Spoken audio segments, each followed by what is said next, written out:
Tonight's program is sponsored by Orenda Wildlife Land Trust, and I know that the director is here, and I'd like to introduce her, Liz Lewis.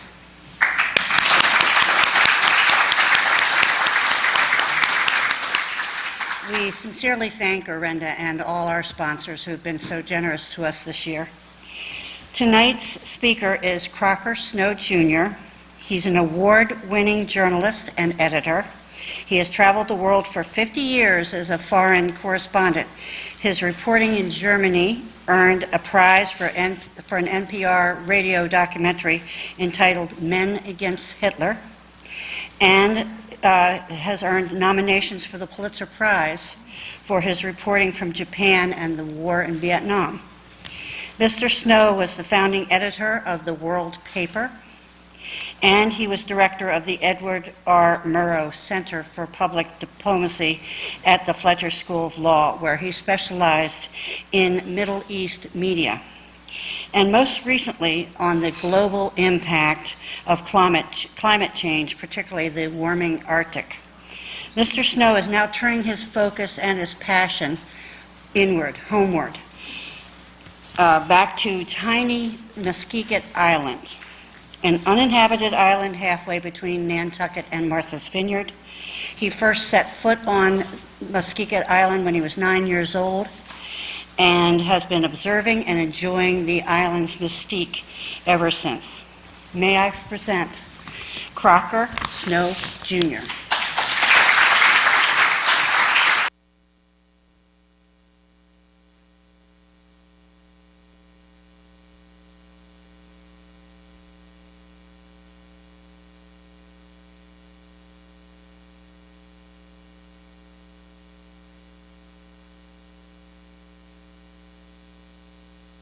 It's on.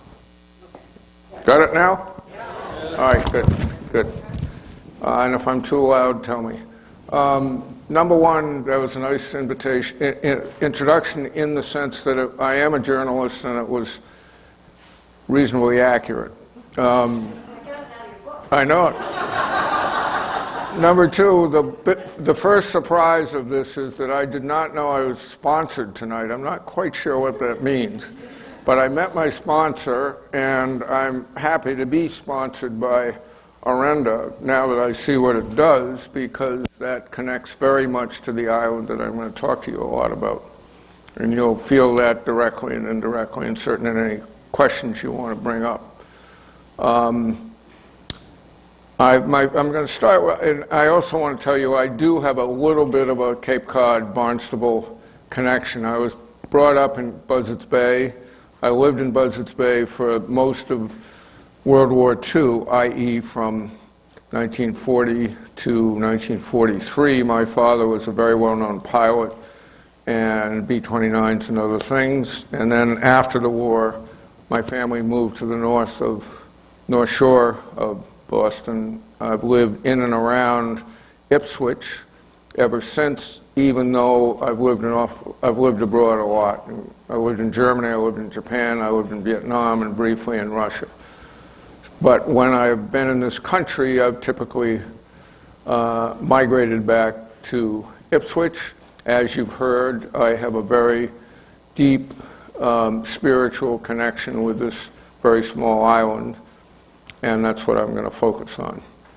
And I'm going to start with one question. How many of you here know where Muskeget is? Pretty good. And how many of you have been by it in a boat, a sailboat? And how many of you have been on Muskeget sands? Okay, great. For some of you, this is very redundant, but Muskeget is a very small island. It's uninhabited now. It didn't always be uninhabited, but it has been for the last in effect ever since the '38 hurricane. And it is now about 250 acres max. It is owned by my family, oddly enough, the eastern part of it, and the western part technically is still owned by the town of Nantucket. It is moving to the east, so the Nantucketers are losers. We're getting the land. And over quite a while, they have in effect, turned it over to us. They don't use it in any active way, and I'm very happy they don't. Not because I'm possessive at all, but I was very concerned for a while that the island get under conservation restriction, and I was very worried, to be honest about it. I was very worried that the Nantucket selectmen might wake up someday and say, gee, we've got this property out there. And when Cape Wind was in action, I don't think it is any longer, it occurred to me one part of Nantucket would have been very close to one part of the Cape Wind, and I was very worried that the selectmen would wake up and say, gee, we could have this as a staging area for Cape Wind and have some warehouses and things like that. Happily, it didn't happen because a very eagle-eyed person in the Nature Conservancy the Nantucket Land Bank in Nantucket, and I were working somewhat surreptitiously with the selectmen to get, my attitude had been forever wild, and I didn't want a conservation restriction until it was the whole island. It didn't make any sense. It's a tiny little ecosystem. It made no sense at all. And we were working on getting 3 of the 5 selectmen buying into it. And it was a hung jury for 2 or 3 selectmen meetings, 2-1. There was a reason why the 2 were against it. One liked to go duck hunting out there, and one didn't really know where it was. And I finally challenged them, and I asked them how many had been to Muskeget. Only 1 of the 5. And I said, well, why don't we, before the next selectman, you go out there? A couple did. But what really swung it is fascinating. All of you have plenty of history, and it actually relates to what happened with the U.S. government and others when the breakout of the Korean War. And if you think back in your mind, in June 1950, when the North Koreans went across the 38th parallel, we wanted to have the UN against them, as it wasn't going to be the U.S., it was going to be the UN, and the Russians were not there the day the Security Council met. And that's the history of why the UN was against in the Korean War. Well, the same thing in a certain kind of a way, not in 1950, but in a certain kind of way happened vis-a-vis Muskeget and the selectmen, because this very eagle-eyed woman from the Nantucket Land Bank in the middle of the winter said, Crocker, can you get down here tomorrow? And I said, gee, well, you got to get down here. And I've got a life. And you just got to get down here. So I got down. It was another unexpected, unplanned selectmen meeting, and you already know where I'm going. One of the selectmen was off the island. So it was 2-1-1, we got it, and then it had to go to, at that point, DeVal Patrick, who was then governor, it had to go to the feds and Interior because of a variety of different reasons. So now, since then, the island that many of you know where it is for sure and have been by there is completely protected, so to speak, conservation restrictions, so nobody can build on it. Nantucket can't do anything on it. And it is also a natural landmark, which is somewhat unusual, so it's under federal protection in that respect. And I think for all of our lives, we can think that as long as Muskeget survives as an island from the climate and from the tides and the currents and erosion, it will survive in any other way because it's protected both as a conservation restriction and a national landmark. I'm not a missionary, so I don't think I am, but it was very important to me because I first went there when I was 9 years old, as Ann mentioned. I was dropped there by my father, who was a very well-known pilot. He had just gotten ownership of it and with 2 other people, and we were going to reconnoiter what was there on the island. He dropped me in a Piper Cub, Those of you who fly know that a Piper Cub can have 2 kids and a pilot, or 1 kid and a pilot, nothing more than that. And I was dropped there, and as I write in the very first chapter of that book, it was pretty scary, because he dropped me and a friend of mine.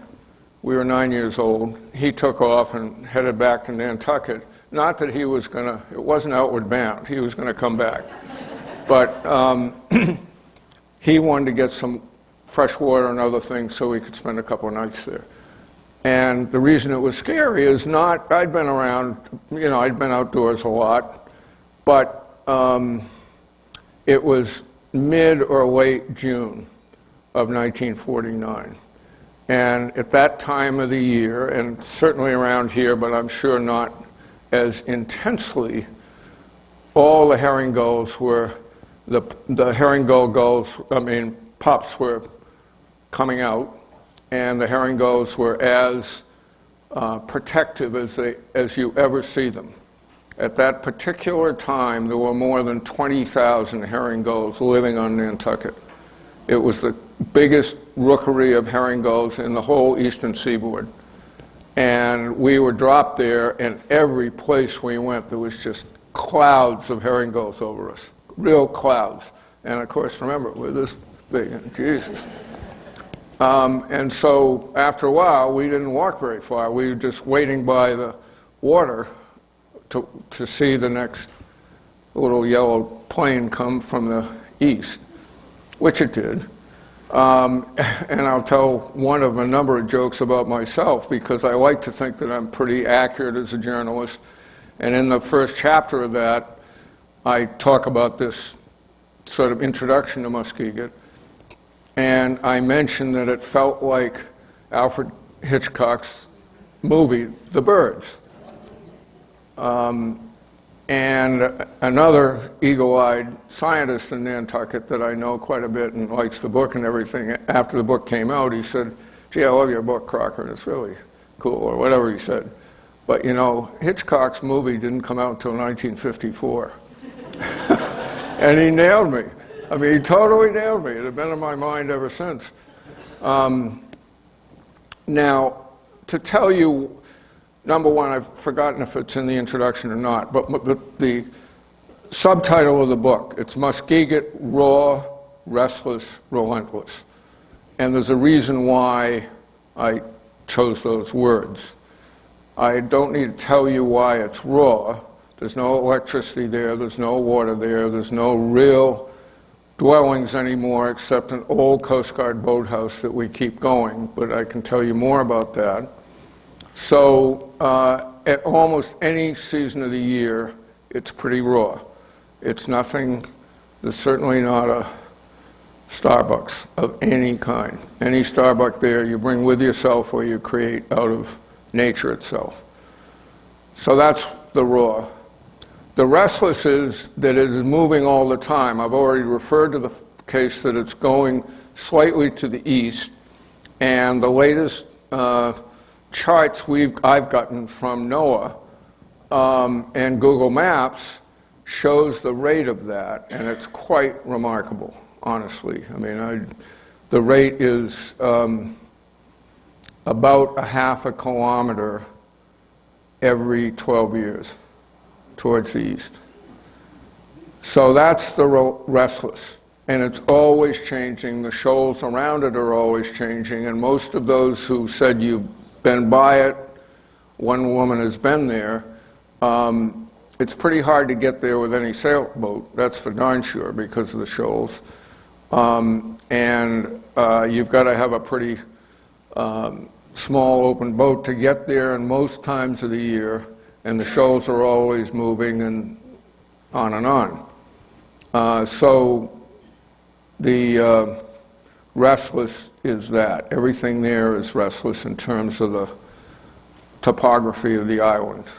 Just for those who haven't seen it or have a sense of it, I told you it's about 250 acres. There's not a tree on it, and the highest point of the island is between 17 and 18 feet above sea level, the biggest dune. And I would suggest all of you have been in a hurricane down here. You all know what a hurricane in the Northeaster can feel like, and you can imagine, if nothing else, feel like how it feels when you're on a tiny little place like that. And there's a lot of historical, more than historical, narratives about people being caught there there's one amazing part of it, which I refer to in the book, about one guy that survived there in the '38 hurricane.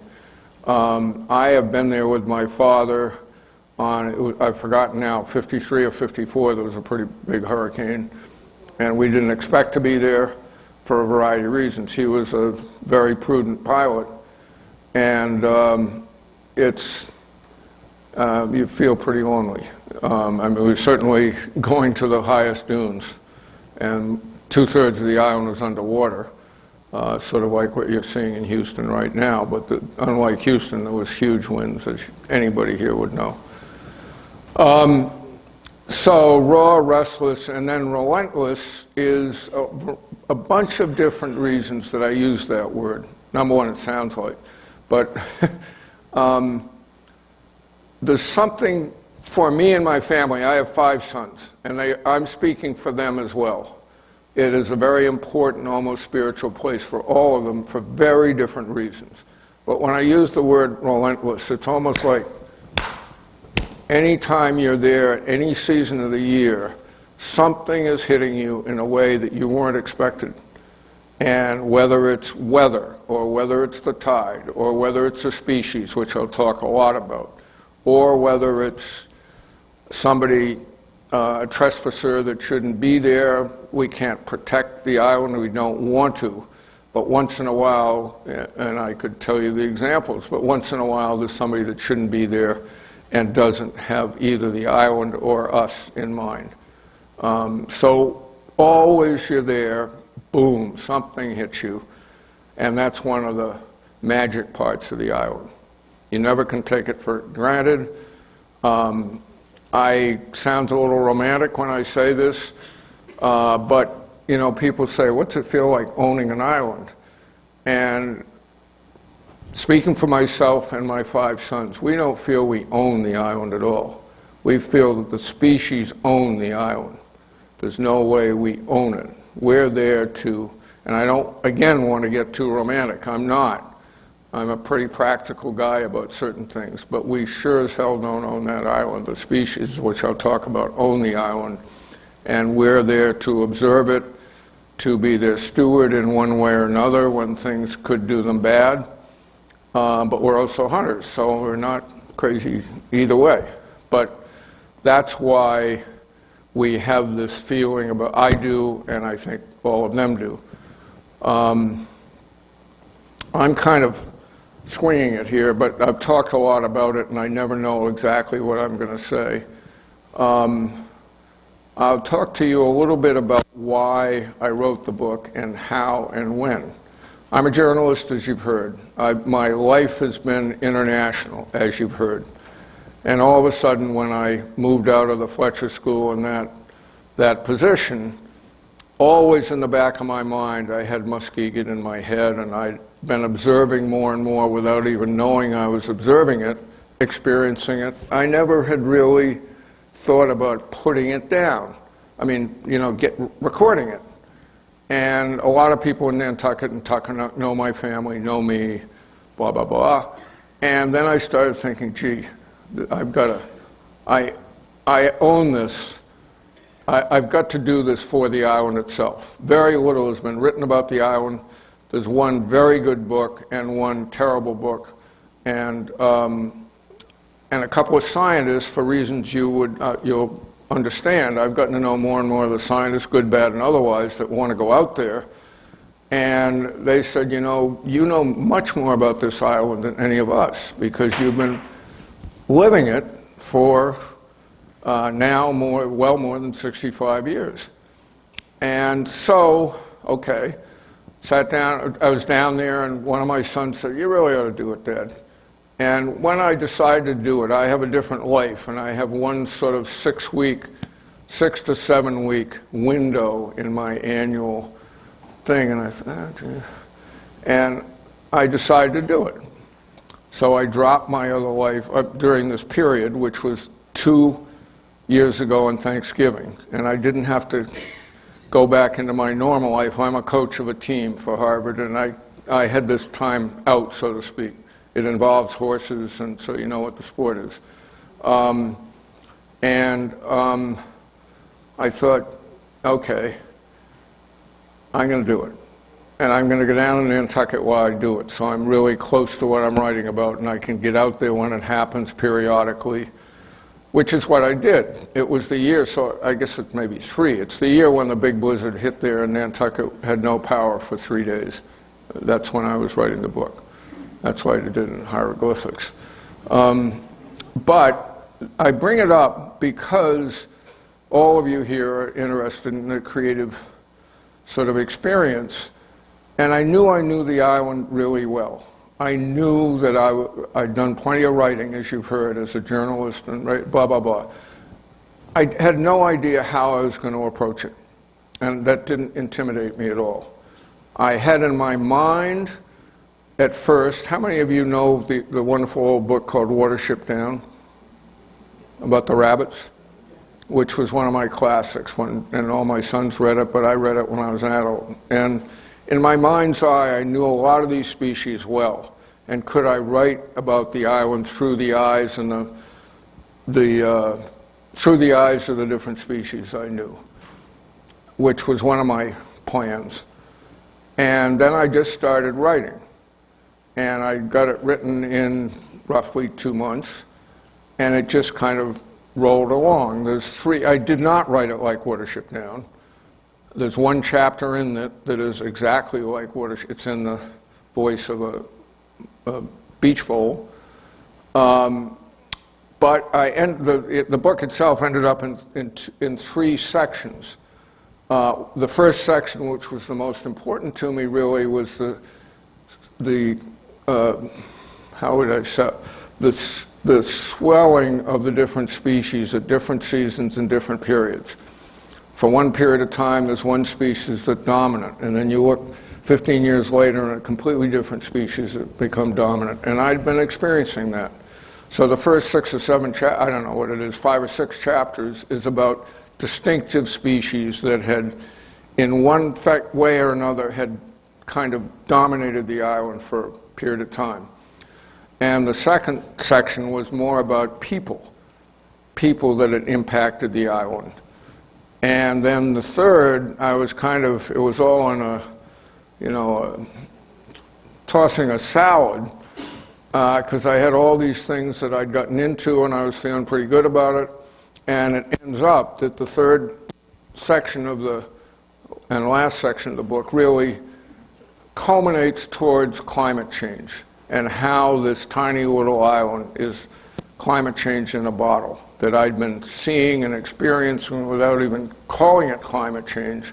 So that's kind of the way it worked. I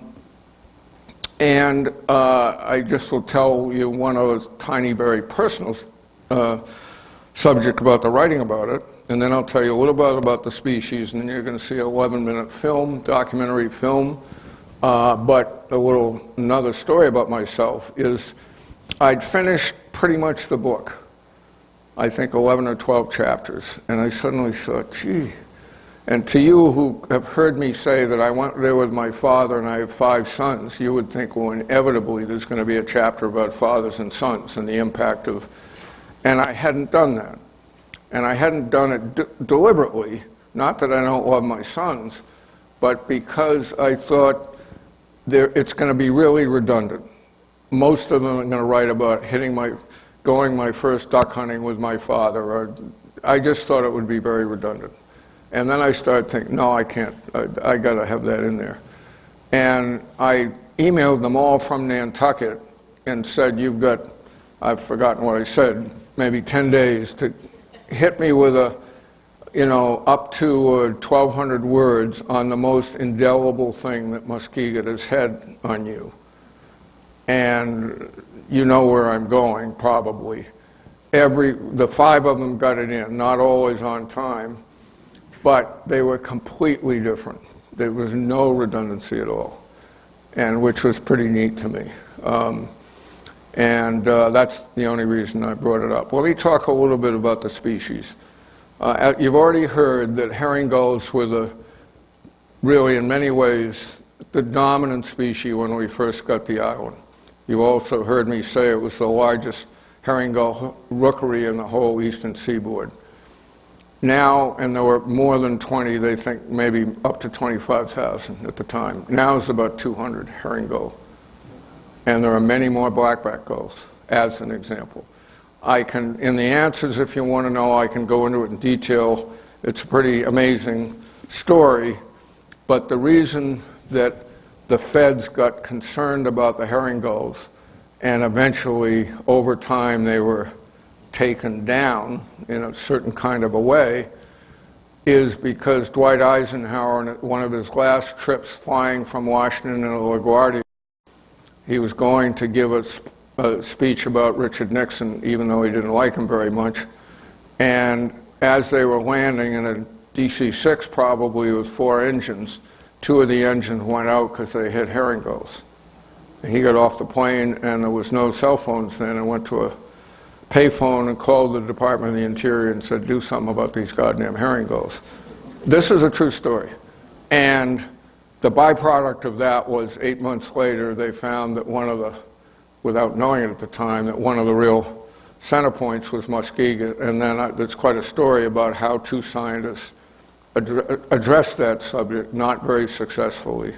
But that's one thing I could tell you about. Since then, the other species, well, I was shocked myself when I found this out.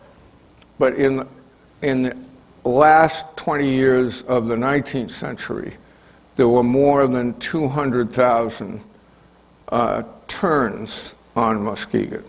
Arctic terns, common terns. And now you all know that we get really excited if there's a tern colony of 200. And they almost went like the passenger pigeon. Do you know why those 200,000 terns went to almost nothing in less than 15 years? Anybody want to suggest? Sorry? DDT? No. 2 different reasons. Don't be embarrassed. Well, I'll tell you.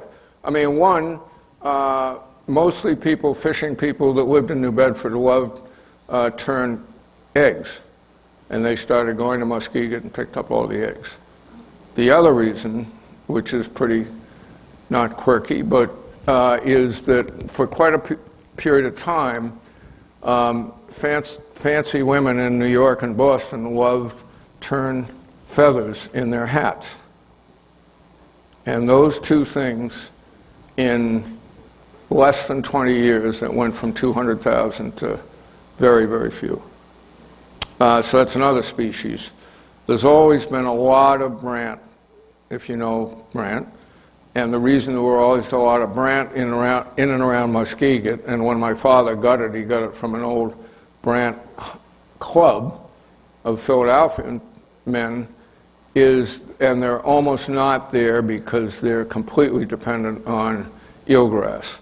And all of you here know how important eelgrass is all around Cape Cod and which different species, the mussels. I mean, I don't have to tell you that story really, but it's affected Muskeget, particularly in what used to be 20 or 30,000 brant there around Muskeget. And now we might see 1 flock every 3 years of 8 or 10 brants.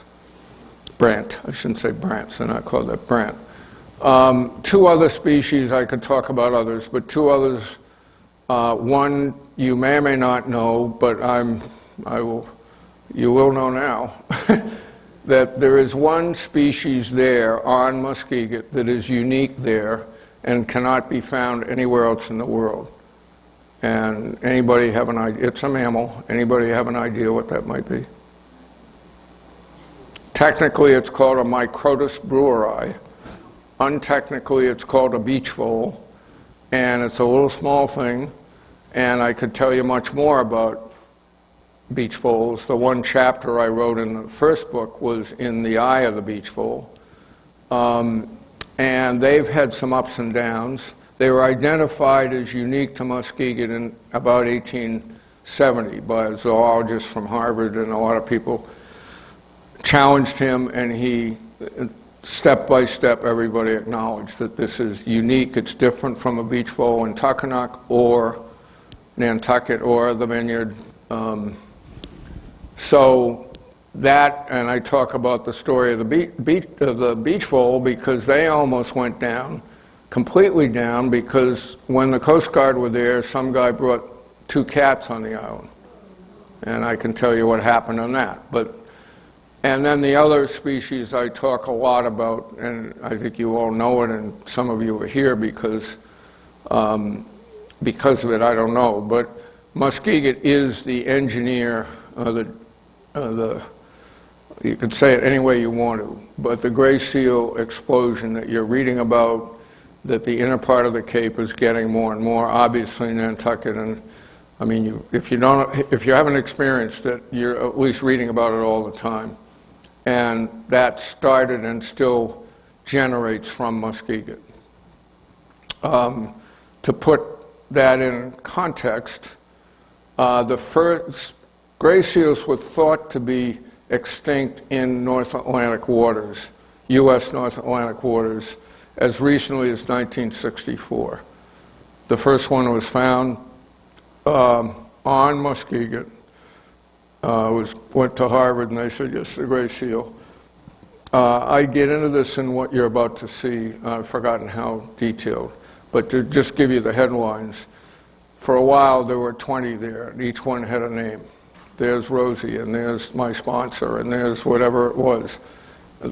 From the scientists. The scientists all wanted to come out and study the gray seals.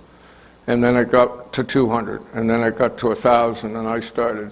Before, when it was 200, I started asking the scientists, what's going on here? And they said, don't worry about it. There's not enough to eat. Oh, there'll be a disease, literally. And there are now more than 10,000. So the scientists did not know what they were talking about. And I can tell you much more about that because I've gotten deeply into it in different ways. And most of the gray seal scientists, obviously it's becoming a real public concern, if not nuisance. I'm not yet using the word nuisance. My sponsor might not like it. I have no idea. But I could get into that in a big way. And you haven't been impacted too much here, but the inner Cape out from, obviously from Monomoy out, is getting more and more impacted.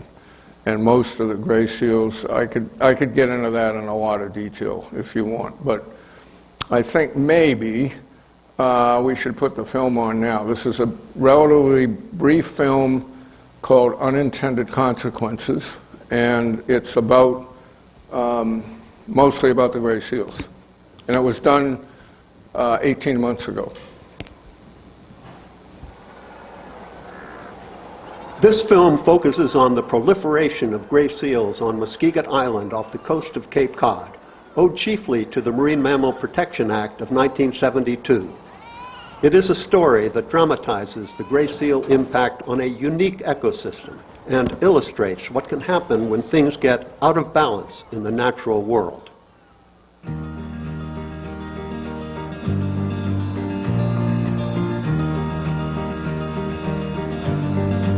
As recently as 1964, 50 years ago, gray seals were thought to be extinct.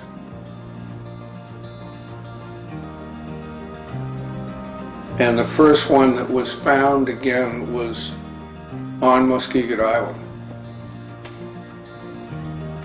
It's quite an experience to watch what the gray seals are doing to the other species and the flora and fauna of this very fragile island. At this point, there are 10,000 of these gray seals during the dead of winter. These seals have now come back with a vengeance and come back to Muskeget with a big vengeance.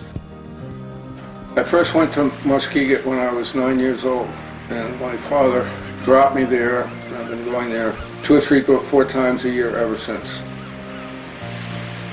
I've got 65 years of time watching this island and experiencing it and observing it.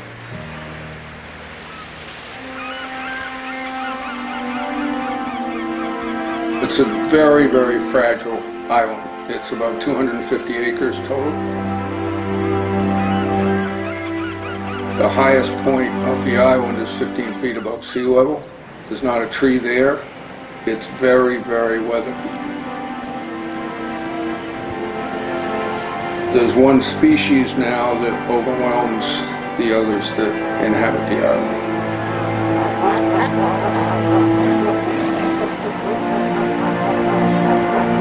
They go there to give birth, and then 3 weeks later the bulls arrive and they start breeding. I call it the seal riot when this is all going on, because from no seals on the island at all in end of November, by mid-December there's probably 3,000 or 4,000.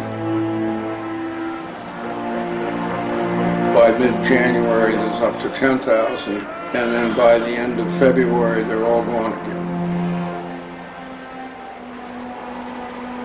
So they're there for 10 weeks, 3 months, but during this time they have a gigantic impact on the other species there, whether it's other animals, other birds, the whole ecosystem of this very small island that is a natural landmark.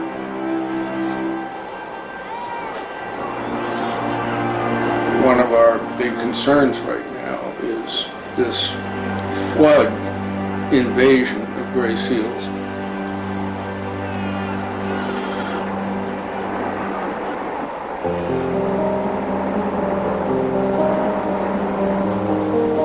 Some of the unintended consequences that I've seen are knocking down the dunes that protect the inner part of the island from the seas, from the currents, from the tides, and from hurricanes. Flattening the beach grass that is the primary vegetation in the whole island, along with poison ivy. So those impact the flora itself. Seals want space when they're breeding and when they're birthing, and they've gone from the beaches more and more inland. That's put them into the freshwater ponds. There used to be 3 of them, there's only 1 left. Seagulls and wild ducks, wild geese, they need fresh water. They're in those freshwater ponds, and now some seals are there too, picking up probably the droppings. And one of the apparent results of that is that roughly 20% of the Muskeget pups have traces of avian flu in them. To find traces of avian flu in 20% or more of the Muskeget pups is something that people at MIT, people at Woods Hole and other places are more and more concerned about. They've never really found that in gray seals ever before.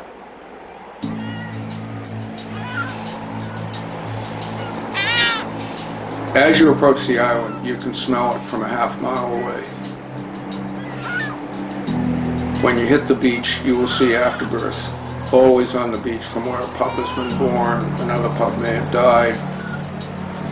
There's a lot of moving, there's a lot of birthing, and there's constant moaning from all the seals.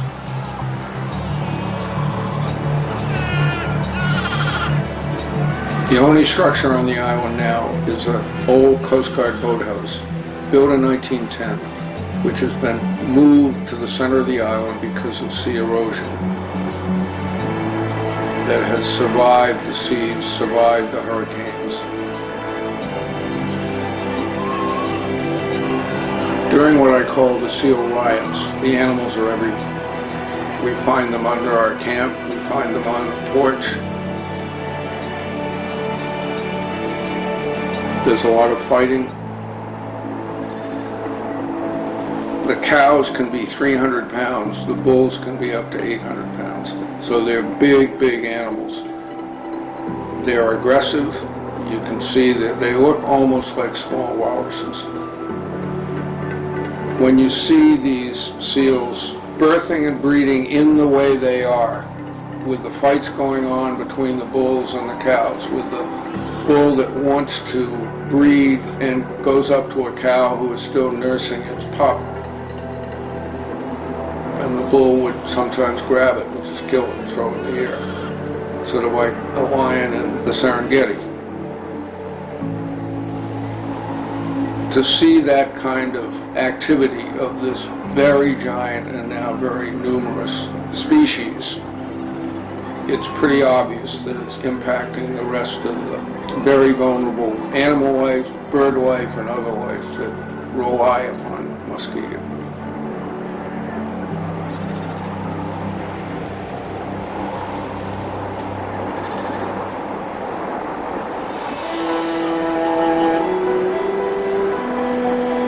Adult seals, gray seals, eat 15 to 20 pounds of fish a day. They're great fishermen, and they go to the spot places of fishing around the Cape and the islands, such as Muskeget, where there's almost no fishing left, and to places like Great Point on Nantucket. And a lot of commercial fishermen complain that their catch is way down around the Cape and the islands because of the gray seal.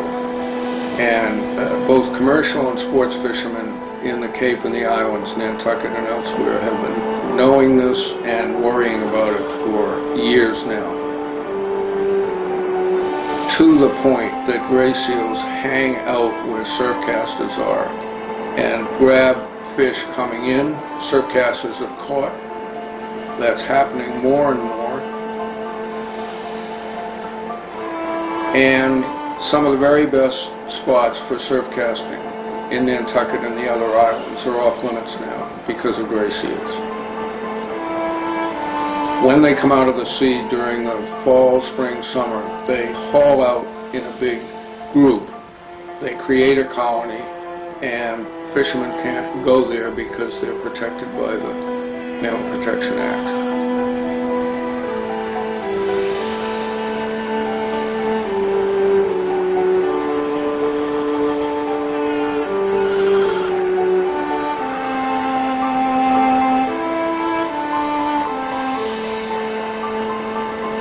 The only natural predator of the gray seal is the great white shark.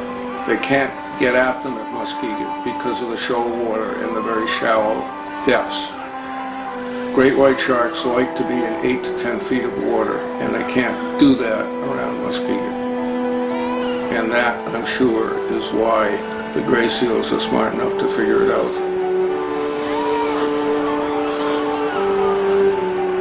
In other parts of the Cape, there's been a big growth of great white sharks because of the gray seals. And in places like Monomoy, where the gray seals are, the sharks can get very close in deeper water and attack them that way.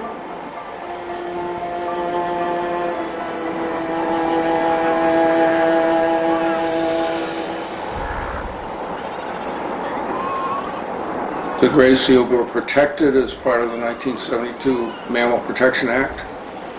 All of a sudden, starting in the late 90s, the numbers started growing and growing and growing. It's been extremely rapid growth, and that extremely rapid growth has had a lot of impacts, a lot of unintended consequences, no doubt about it. That's what bothers me about keeping the island forever wild for all the different species that inhabit it. That's what worries me more than anything else.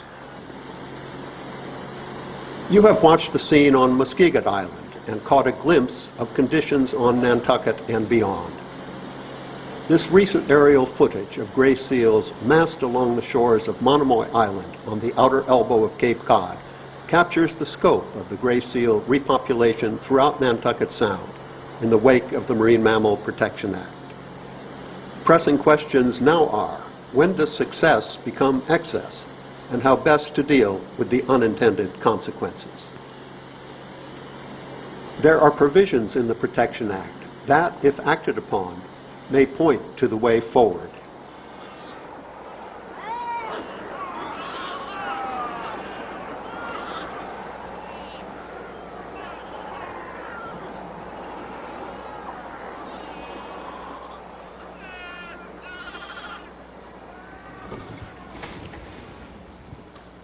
So that's it.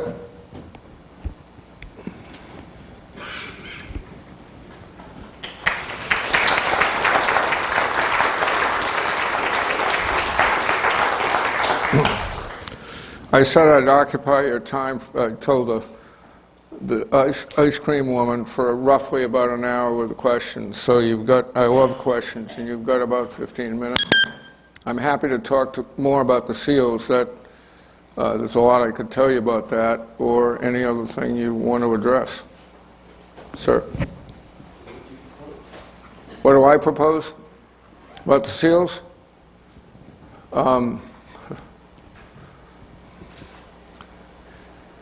No, I certainly get it.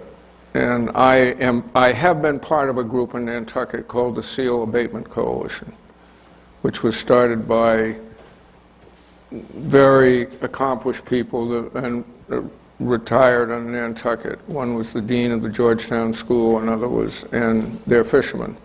I was part of it for a while. I'm telling you a background, and I'm no longer, because I want to be an honest broker between the opponents and the advocates. And the advocates are people that know, are the scientists, because they're the protectors of the 1972-73 Marine Mammal Protection Act. And there's a lot of pro-seal people around. And a lot of people that think the gray seals are like harbor seals, which they're not at all. And it's not Flipper the seal, as you can clearly see. Now, I'll try to be quick about it, and it's superficial, the answer I'm giving you, and it's deeper than this. But number one, I'm not yet an advocate of culling, and they used to be culled. I'm not yet, and I might get that there eventually. They're beginning to do that in Canada now. And these same seals migrate to Canada, and it's gone through the Canadian Parliament about, I want to be accurate, but within the last 7 or 8 months. It's being done very in a very special way, and I can go into that if you want. We, as part of the SAC group, when I was really pounding on NOAA, mostly in Woods Hole, because there was not anything like an accurate population figure, and they were not allowing I shouldn't say allowing, that's too active. The public did not get a real sense of what the hell was going on. And I got more and more agitated about this. They invited me to meetings, and I became, as I told you, more of an honest broker. I like a lot of these scientists. They all have to go to Muskeget to study them. They all, in effect, have to get my permission to do so. And I can go into the detail of that more, but just to say that we have, starting from the SAC group, have pushed them enough that they've gotten much more transparent than they used to be. For a long time, if you asked them, they would say, we don't know, our last figures indicate there were about 20,000. And we all knew that was just bull. And in my book, which I did 2.5 years ago, my estimate was close to 50,000. They've come out finally and said that's the case. And I can tell you why they were so wildly wrong. There's a bunch of reasons, economic, psychological, there's a bunch of different reasons. They're good people. So that's one thing to know. I'm giving you a context to my question. I was the prime mover of a SEAL symposium in Nantucket last November, where we got the principal people of NOAA from Washington. And the SAC people said, you'll never get them. Well, I did get them. And the NOAA people said, you'll never get the SAC people. Well, I got both groups. And I didn't want to be the moderator myself at all. And I got this wonderful journalist from public radio in Woods Hole that was the moderator. And the value of that was this. Number one, the different people were talking to each other finally. and the principal people of NOAA were there. We got them out to Great Point. They were quite shocked, point one. Point two, they made it known to us that they were studying and were prepared to announce a non-lethal deterrence of gray seals, which we did not know. They did not know about the avian flu, which is a potential game changer. You heard me say it. I was the first, I don't mean to say I was the first, but I was, because NOAA and MIT didn't want that known publicly until they'd had 4 years to make sure it was for real. And I hypothesized why it was happening, only not because I'm smart, it's just, it's kind of common sense to me. And it was the freshwater ponds. There were so many seals on Muskeget when they were breeding that they were going more and more inland, which they never did before. And inevitably they ended up in the freshwater ponds. And you know where avian flu is historically in Hong Kong and elsewhere come from. So all these things were in play. And we eventually, slowly, were getting that, maybe not in the minds, but in the ears of the principal NOAA people. And they changed some of the staff people, and all of a sudden they're much more transparent. So I give them credit for that. Their job is not what the public might want. Their job is still to protect them. You saw the only two possible escape clauses in the Marine Mammal Protection Act. And that is, it's unlike the other act of endangered species, where you sort of think they're the same act. They're not at all. Endangered species, wolves can be listed or non-listed, etc. That's not in the Marine Mammal Protection Act, which ironically also impacts the Microtus breweri, the beach vole. I mean, there's all these fun, nothing is simple. But the first thing so with that context, I think if the public was aware and that there is a non-lethal deterrence that was accepted and acceptable, that would start changing things slowly, and I would explain why. Now, this happened last November. They said it would be out by January. It is not yet out. So that's one thing, but they are much more honest about how many are out there now. If you push them, they'll tell you about the avian flu. They don't want the public to know that too much because they don't want the public to be alarmed. And that's, I use the word very carefully. They're passive carriers. They're passive carriers. They're not active carriers.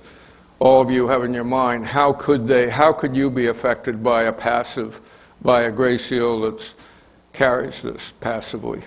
And from what I'm told, the only way you could be is if the gray seal happens to be right where you are, this gentleman is sitting, i.e. about 12 feet, and this gentleman is a gray seal, and he coughs, and I pick it up. Now, you think, well, that's pretty extreme. Gray seals cough a lot, so it's not completely. There has been one incident of people getting avian flu from seals. And it happened in the Cape. It happened quite a while ago. And there's a whole bunch of stuff I could tell you. I don't want to tell you too much on this. I mean, I'm perfectly transparent about it. It's shocking how little NOAA knows about gray seals. They do not know what % of the gray seals migrate to Sable Island or not. They do not know if most mother gray seals go, as salmon do and a lot of other species do, go back to the place where they were born to have their pups. They don't know that yet. Partly it's hard to put things on them. They're strong, but they put them on Yales, they put them on sharks, and they will say, we haven't got the budget now. Probably true. I will tell you a few things that the public gets from the tourist boats and everything, and I'm not against what they're doing particularly, but some things that a lot of the tourist boats, there's several in Monomoy, and I don't know, but I've certainly heard them say it. I don't know how many say it, but the idea that they only eat these tiny little bait fish is absolutely dead wrong. They're called pig of the sea. They eat shellfish, they eat whatever they can find, and I will tell you, and you can find it in the National Geographic if you think they're not false news. You know where my politics is. You will find a story that came out 2 years ago about 3 scientists in Denmark who had been studying gray seals in the North Sea and came to the, I don't want to blow it here, but the headline was scavenger, no, it wasn't scavenger, killer of the sea. And they found there that gray seals were fast enough to catch and eat harbor seals and to catch and eat dolphin. That's the headline on that one. And I used the word arrogant, and then we'll turn to yours. Let me just say one more sentence if it's okay. I used the word, they're getting more and more aggressive. Well, I didn't used to think of them that way. When I went on Muskeget and there were a bunch of gray seals at that time, they'd head for the water. And when I use the word aggressive now, I could give you a bunch of details, but at least on Muskeget, they are much more aggressive than they had been. Sir? 2 questions.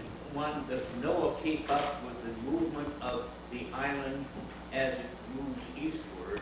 Muskeget? Yeah. No. They don't admit that it moves? Oh, they'd admit it. They know I know more than they do on that subject. No, I'm talking about the chart. On the charts they put out. That one that you saw in the film of the berths? No, the maps. Yeah. Nautical maps. Yes. The charts. Right. The island is moving. Yes. On the chart, after 30 years, do they change the location of it to keep up with where? Oh, yes, yes, yes. I misunderstood your question. Sure. Yeah. Absolutely. Because they don't seem to keep up with the magnetic progression. Well, I would agree with you. Yeah. But the answer to your first question is yes, they do. The other question is, it seems to me that, is it true that the reason, well, that they were being called before by hunters is they did it by clubbing them, and if they had chosen a more humane method to cull them, would that have worked?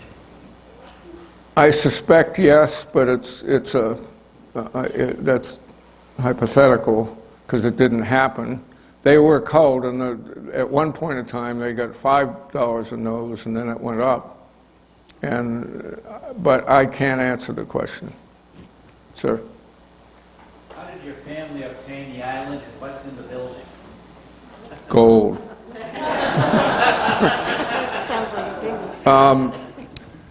My father was a New England Yankee pilot, and he was a pretty enterprising guy. And he was brought up in Buzzards Bay, and after the war, we moved to the North Shore, and he had to have a place in the Cape somewhere. And to make, am I in a rush? Yeah, you keep going.